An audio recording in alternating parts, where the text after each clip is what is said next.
Hey guys, welcome to Potato Reads Reddit. I'm Potato, and today OP has a roommate and friend who threw out her prescription medication. Alright guys, don't forget to hit that like and subscribe and that notification bell too. It really does help out the channel. Also, leave us a comment, let us know what you think about the channel, the direction we're taking, and the stories from today. Okay, so we're going to get right into the stories. And our first story today follows with an update and was posted by Gemstone J. Am I the asshole for yelling at my best friend, 18 female, when she threw away my, 18 female, anxiety medication? I, 18 female, and my lifelong best friend, Emily, 18 female, share a dorm at college. For backstory, I started having really bad panic attacks when I was 10 after my parents died. My brother, Dylan, 32 male, took me to a psychiatrist and I was diagnosed with GAD and put on Prozac. I have taken it ever since, and I have occasional panic attacks, but it's been a lifesaver. Emily has stood by me through all of it, but she never liked the medication. She was raised extremely Christian, as opposed to my agnostic upbringing, and thinks I just need to repent and ask God's forgiveness. Now, I'm pretty good at just ignoring that, since I trust my therapist and doctor. However, since we've gotten to college, she has been looking at me weird and making snide remarks every morning when I take my medication. She has asked me not to take it in front of her, and I try to do it when she's in the bathroom, but she insists that she can hear the pills rattling. It has caused tension, but I never thought she would do what she did. Thursday afternoon, I was feeling restless, and went into the city with my girlfriend, Eva, 18 female. Emily thinks we're just friends. We had a great time, but Emily kept texting and calling even when I insisted everything was okay. I'm usually okay with her being so overprotective because of an incident when I was 14, but I just wanted to be with Eva, so I told her I'd call if anything happened and turned off my phone. A couple hours later, I got back to the dorm and Emily screamed at me for having my phone off and threatened to call my brother and sister-in-law. I apologized because I didn't want her to call and worry them. She accused me of not having morals anymore, and I just didn't say anything and went to bed. Friday morning, I was getting ready and found that my pills were missing. I asked her about it, and she said, "You don't need drugs, you need to pray," and said she had flushed them. I lost my temper and told her I needed my medication to function properly, and that she had no right to do that. I had to go all day without it, and was a complete disaster. I had to step out of chemistry lab because I felt so bad. It was about time to replace the prescription anyway, so I did that, and I'm hiding it in my backpack. However, Emily is demanding an apology for how I yelled at her, and her boyfriend agrees with her completely. Eva, Dylan's sister-in-law, and her other friends think I'm completely right and should be angrier.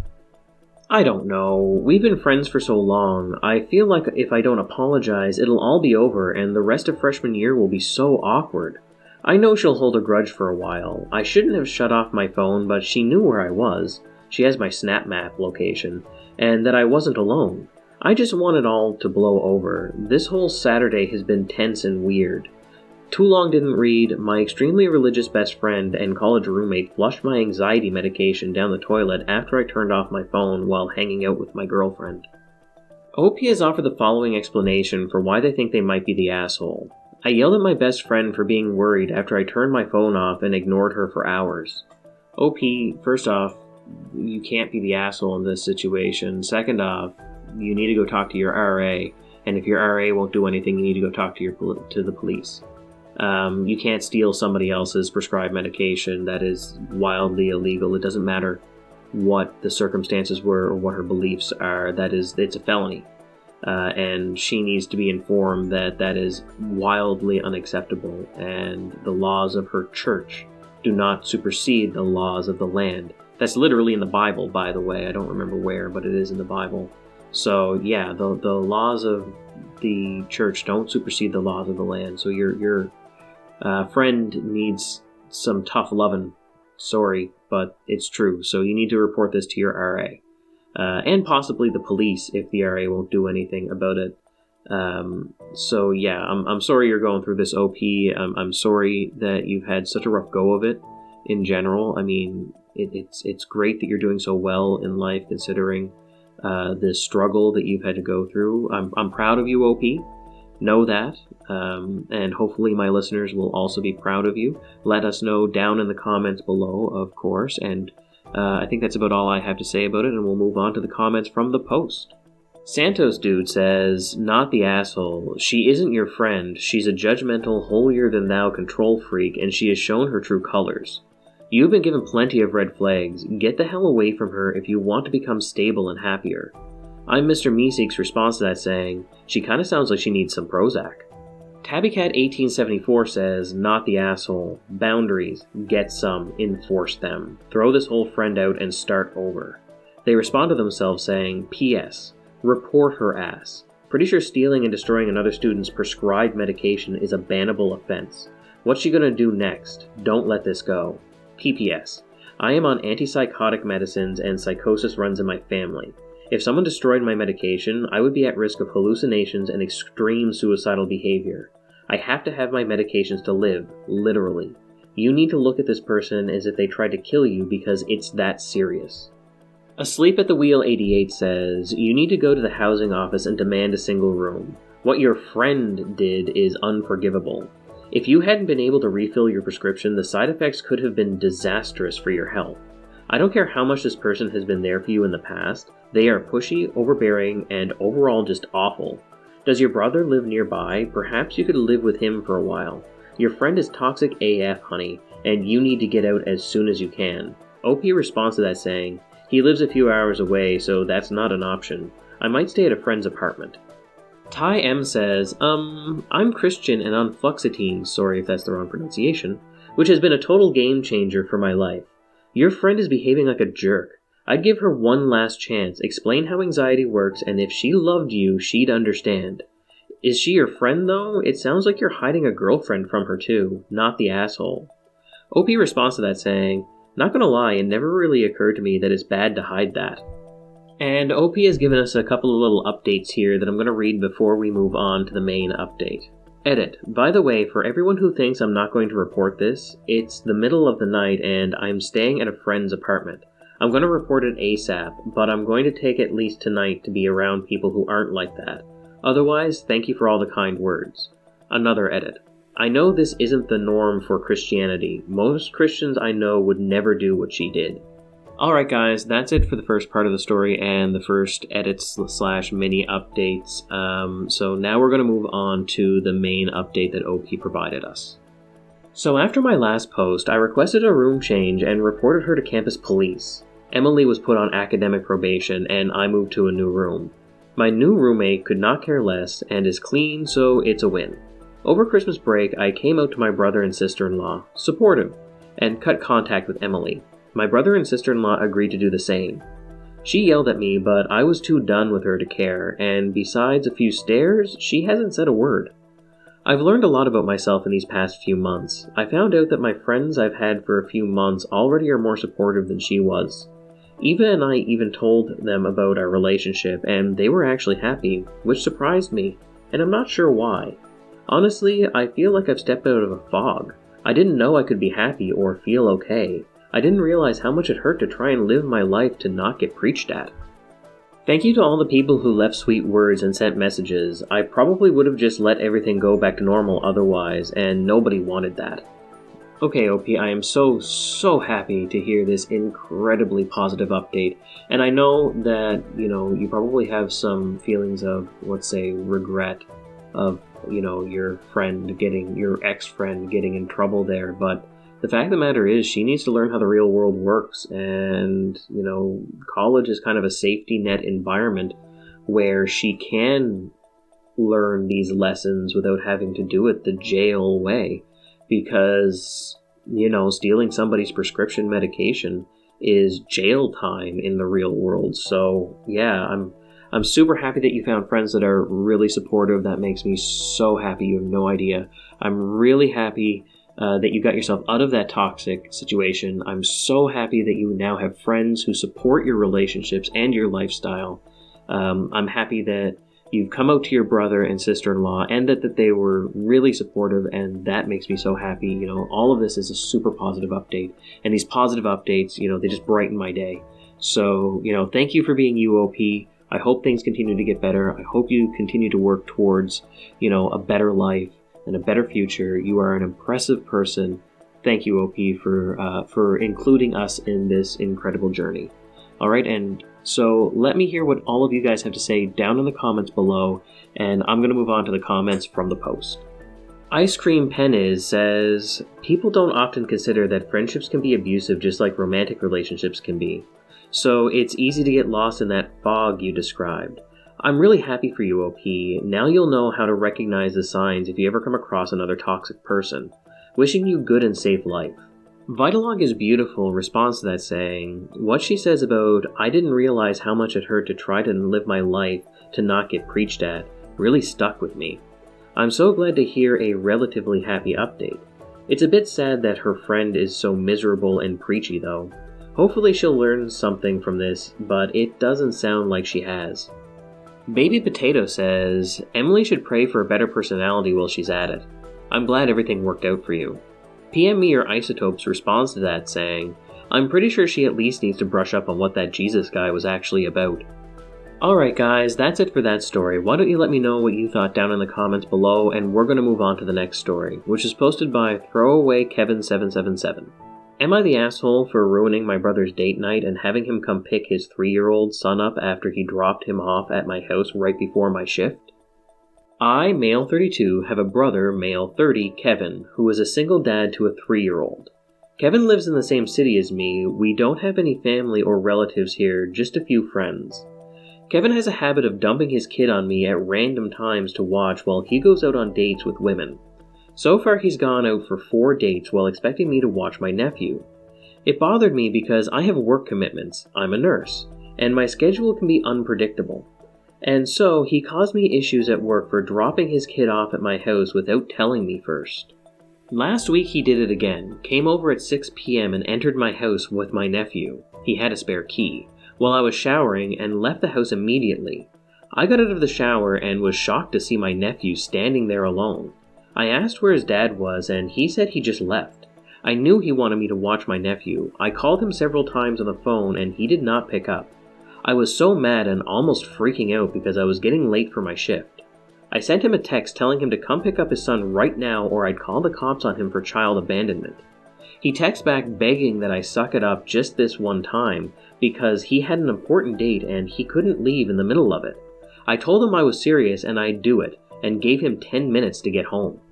He got home looking angry and started yelling at me for ruining his date and making him leave in the middle of it, just because I couldn't bother to skip one darn shift to watch my nephew. I told him I never agreed to watch his son, and he made me do it. He said that it was an emergency, which made me laugh because calling a date night an emergency is just absurd. Long story short, he left with my nephew but hasn't stopped blaming me for spoiling his date and probably causing damage to the relationship between him and his potential girlfriend. It's been a week and he's still salty about it, demanding I make it up to him and call his date and lie to her and tell her some sob story about why he had to leave like that, but I said I won't do that. Am I the asshole?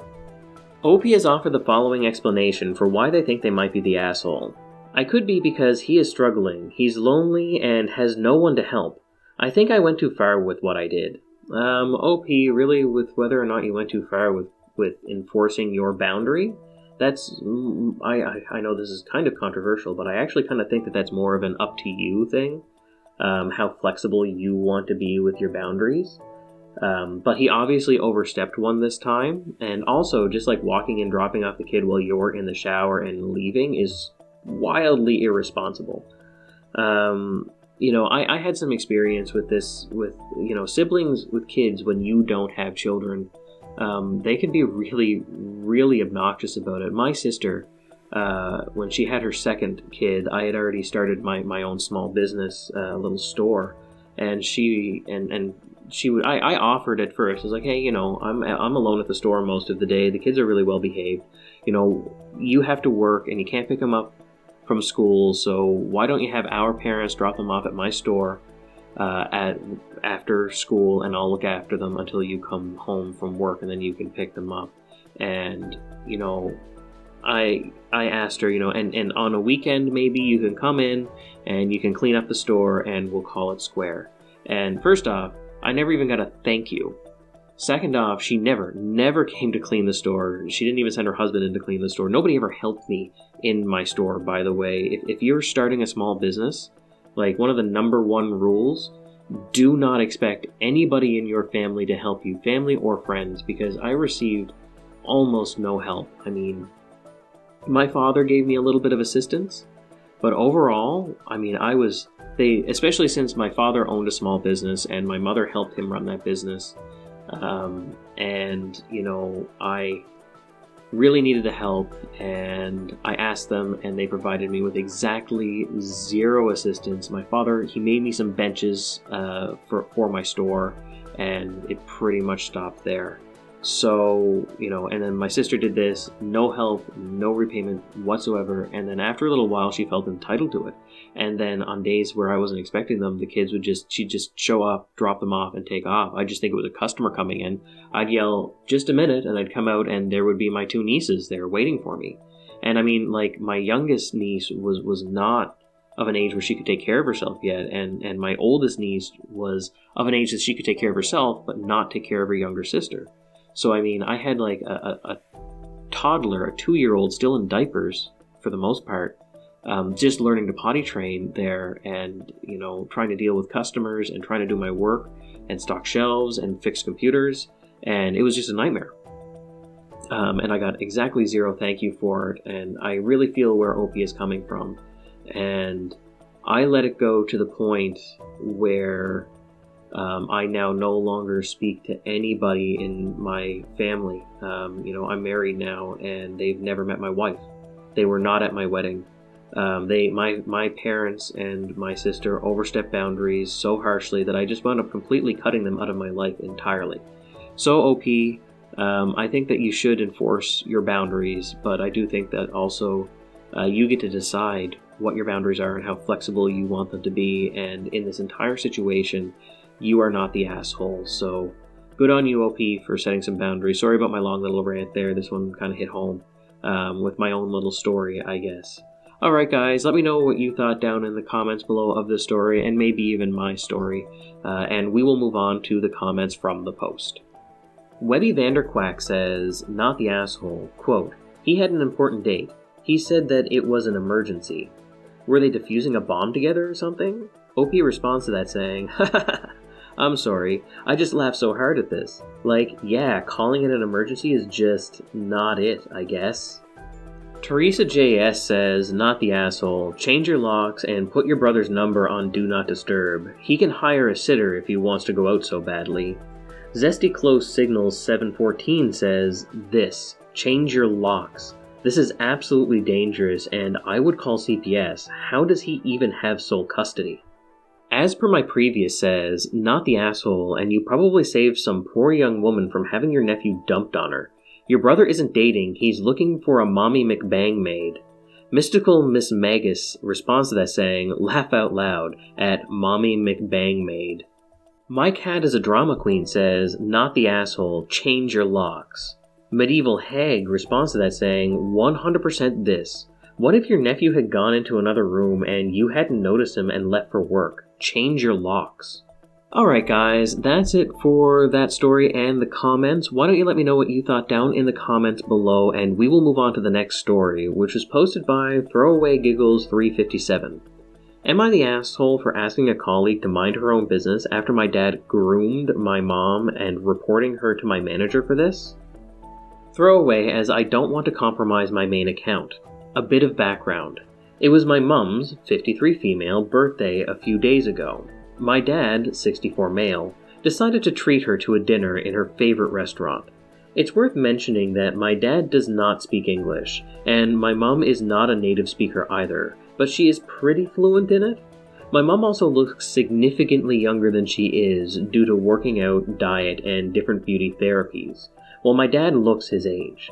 So one of the waitresses pulled my mum aside and asked if she had been groomed by my dad. My mother thought that being groomed means being taken care of and treated, so she replied positively. After she couldn't understand why the waitress urged her to leave and hide and thought it's a surprise. Long story short, police got called and nearly arrested my dad until Mum cleared the air, showed her passport, and said they were married for over 25 years. No hard feelings. They left a decent tip for the restaurant for doing something and laughed at the situation, more like miscommunication.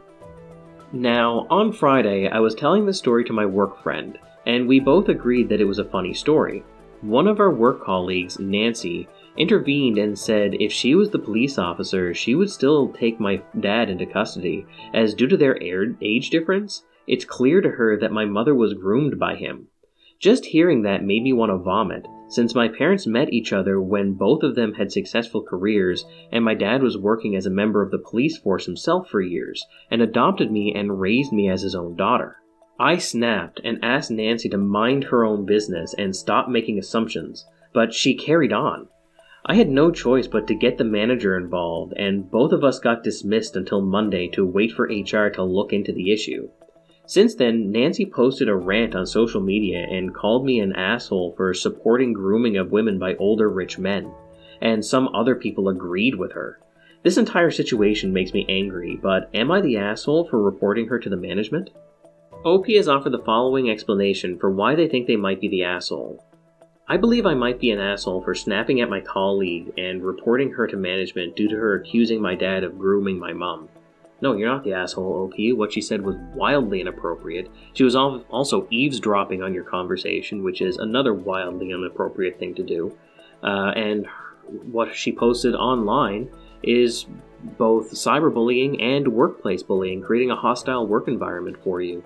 So I would be astonished if the company does not take action on her. Anyway, not the asshole, OP. I'll be looking for an update on this one because this one kind of interests me on a professional level as a business owner and manager of a work environment. Because this here, I would categorize this immediately as workplace harassment, and I would probably terminate Nancy almost immediately.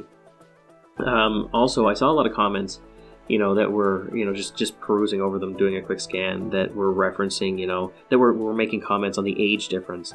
And whether that's appropriate or not is really up to the couple. It doesn't sound like any lines were crossed legally or morally when they got together. So that is really up to those two individuals. And it's none of anybody's business. So I'm not even going to comment on that. Outside of that statement, because this isn't about this story really shouldn't be about the details of OP's parents' personal life history. This is about what's appropriate in the workplace, what appropriate responses to things are in the workplace, and how harassment and bullying are defined in the workplace. And for me, this is a super clear-cut example of online bullying, cyberbullying, and workplace harassment. So OP, not the asshole, in my opinion. I'd love to hear what you guys think down in the comments below. Let me know, and we will move on to the comments from the post. Our first comment is from Xpotential31. Not the asshole. Nancy is way out of line. Take a screenshot of her rant for HR. And Good Girls Grace responds to that saying, yes, HR needs to know how Nancy's being an abusive bully on social media. Her behavior is unacceptable. I feel like this post is a great example of the term grooming being overused/misused. Even though there's an 11-year age difference between OP's parents when they met, they were both at a place where they were stable and successful with their individual lives. There's not a gap in life experience, which is where it matters. Grooming isn't about the numerical age gap. A couple might have a 4-year age gap, i.e. 15 and 19, and still qualify as grooming if one partner is taking advantage of the life experience difference between them. Obviously, it's more likely if there's a big numerical gap, but it isn't everything. Rhetorical Twix says, OP, Nancy went to social media to cyberbully you, calling you a supporter of implied sexual abuse by making up bizarre rules of what grooming is after you reported her to management for harassing you. That is retaliation by targeted harassment on social media. First thing Monday AM, report the cyberbullying to HR as retaliation. Tiffy the Doc says, not the asshole. You asked her to stop, she did not. Make sure you document everything she does, screenshot Facebook rant, and anything else. IRT this issue, especially if it continues after HR talks to her. Infinite Rizel responds to that saying, "Not the asshole. She almost certainly looks like a grown woman capable of making her own choices, rather than having randos concerned trolling her." Webby Vanderquack says, "Info, why did your mother bring her passport to a restaurant?" OP responds to that saying, "She always carries it with her in a bag as a form of ID in case she wants to order alcohol, and a lot of places can get ridiculous with ID checks. She doesn't drive due to a medical condition, so she doesn't have a driver's license to carry around."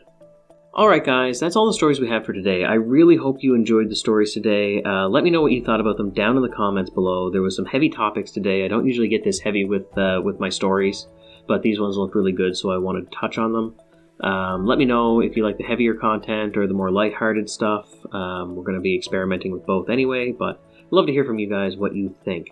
Alright guys, so that's it. I'm so happy you decided to spend, your 20 minutes to a half an hour with me today.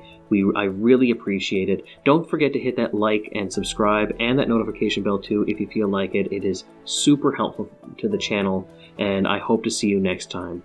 Alright guys, thanks for joining us. Bye!